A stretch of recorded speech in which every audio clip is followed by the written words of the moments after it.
L'histoire que je vais vous raconter aujourd'hui est celle d'une femme dont le nom est entré dans l'histoire, mais pour des raisons bien sombres et controversées.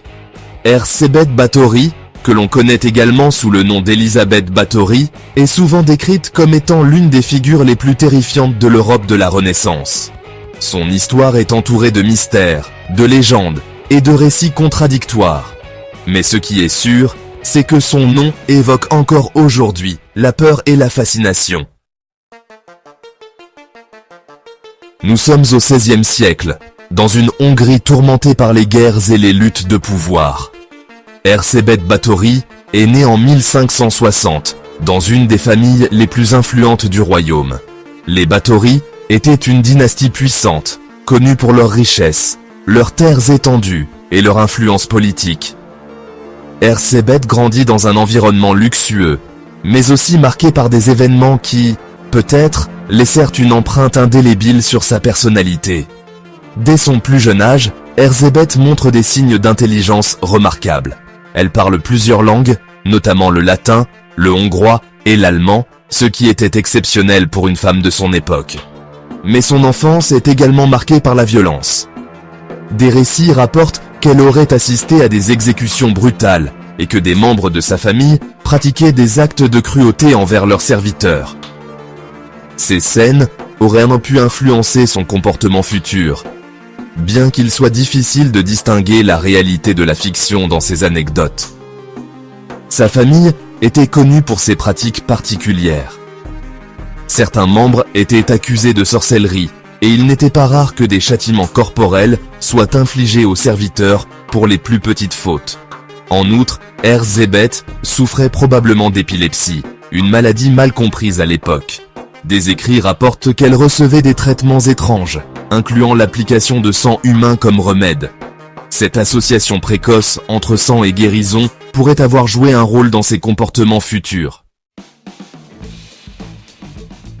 À 10 ans seulement, Erzsébet est fiancée à Ferenc Nadasdy, un jeune noble issu d'une autre puissante famille hongroise. En 1575, à l'âge de 15 ans, elle se marie avec lui lors d'une cérémonie somptueuse. En guise de cadeau de mariage, Ferenc offre à sa jeune épouse un château, le fameux château de Ksecht, situé dans ce qui est aujourd'hui la Slovaquie. Ce château, isolé au sommet d'une colline, deviendra le théâtre des événements les plus macabres de l'histoire d'Erzsébet. Ferenc, souvent absent à cause de ses campagnes militaires contre les Ottomans, laisse sa femme seule pour gérer leurs vastes terres et leurs domaines. Erzsébet s'impose rapidement comme une femme autoritaire et stratège. Elle s'occupe de l'administration des propriétés et veille à ce que les revenus du domaine restent prospères. Mais sa réputation commence à prendre une tournure plus sinistre. Des rumeurs circulent parmi les paysans. Erzsébet serait cruelle, impitoyable et aurait un goût pour le sang. Ferenc lui-même avait la réputation d'être brutal. Surnommé le cheval noir de la Hongrie, il était connu pour torturer les prisonniers de guerre ottomans. Il aurait même enseigné à Erzsébet certaines techniques de torture. Loin de condamner ces pratiques, la noblesse de l'époque les considérait comme acceptables, voire nécessaires, pour maintenir l'ordre. Mais après la mort de Ferenc en 1604, les tendances sombres d'Erzsébet semblent s'être intensifiées. Entouré d'un cercle de fidèles serviteurs, dont certains étaient accusés de sorcellerie, Erzsébet commence à attirer l'attention non seulement des villageois, mais aussi des autorités. Parmi ses alliés, on trouve Anna d'Arvulia, une femme étrange soupçonnée d'être une sorcière. On dit qu'Anna aurait influencé Erzsébet en l'encourageant à utiliser le sang humain pour conserver sa beauté. Les récits de l'époque accusent Erzsébet Báthory d'avoir torturé et assassiné des jeunes filles issues de la paysannerie. Les chiffres varient, mais certains parlent de plusieurs centaines de victimes. Selon les témoignages recueillis lors de son procès, Erzsébet aurait attiré ces jeunes filles au château en leur promettant du travail comme servantes ou couturières. Une fois dans les murs du château, elles étaient soumises à des actes de cruauté inimaginables, fouets, aiguilles enfoncées sous les ongles, mutilations. Certains témoins affirment qu'elle aurait versé de l'eau glacée sur ses victimes en hiver avant de les laisser mourir de froid. Mais pourquoi Erzsébet aurait-elle commis de tels actes? Une des théories les plus célèbres, bien que largement mythifiée, est qu'elle croyait que le sang des jeunes filles lui permettait de conserver sa beauté et sa jeunesse. Cette idée d'une comtesse sanglante, obsédée par l'élixir de la jeunesse, a alimenté les légendes pendant des siècles. Cependant, il est important de noter que cette version des faits repose principalement sur des récits exagérés et des témoignages douteux. Au fil des années, les disparitions massives de jeunes filles commencent à inquiéter les autorités locales. Les familles des victimes, souvent issues de la paysannerie, sont trop pauvres et effrayées pour dénoncer la comtesse.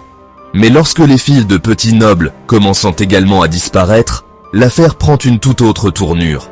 Les nobles hongrois, en colère, pressent le roi Mathias II d'intervenir. En 1610, il ordonne une enquête officielle sur les activités d'Erzsébet Báthory. L'enquête est confiée au comte György Thurzó, un puissant noble et cousin de Ferenc Nadasdy. Thurzó rassemble des témoignages accablants contre Erzsébet. Plus de 300 témoins sont interrogés, décrivant des scènes de torture d'une brutalité inouïe. Certains parlent de corps retrouvés mutilés. D'autres affirment avoir vu Erzsébet elle-même frapper et tuer des jeunes filles. Bien que certains témoignages puissent avoir été obtenus sous la contrainte, leur quantité et leur cohérence jettent une ombre terrible sur la réputation de la comtesse. En décembre 1610, Thurzó mène une descente au château de Ksecht. Ce qu'il découvre dépasse l'entendement.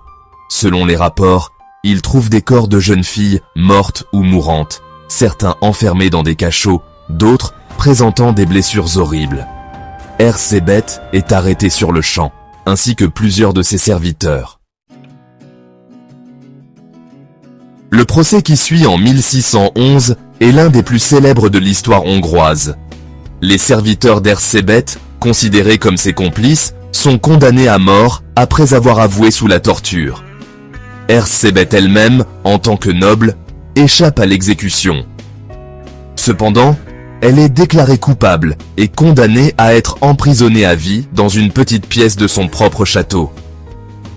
Ses fenêtres sont murées, laissant juste une petite ouverture pour lui passer de la nourriture. Erzsébet Báthory passe les dernières années de sa vie dans cet isolement complet. En 1614, elle est retrouvée morte dans sa cellule.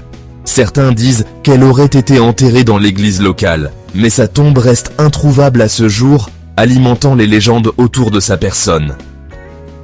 Au fil des siècles, l'histoire d'Erzsébet Báthory s'est transformée en mythe.